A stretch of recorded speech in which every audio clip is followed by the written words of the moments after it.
วิดีโอตัวนี้ข้าพเจ้าจะมา copy เอาตัวหนังสืออยู่ในเอกสารที่เป็นรูปภาพแล้วมากรอบไว้อยู่ใน Microsoft Word โดยที่ว่าเราบ่จำเป็นต้องพิมพ์เอ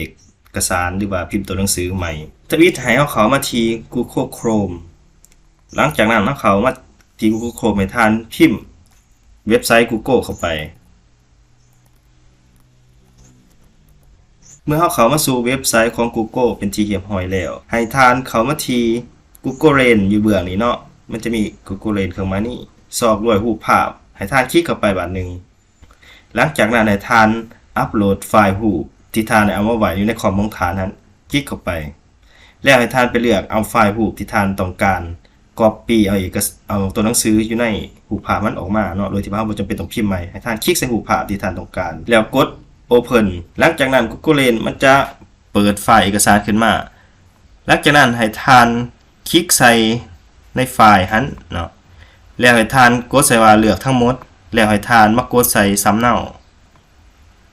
หลังจากนั้นเมื่อเรากดใส่สำเนาแล้วให้ท่านเข้ามาที่ Microsoft Word แล้วให้ท่านกด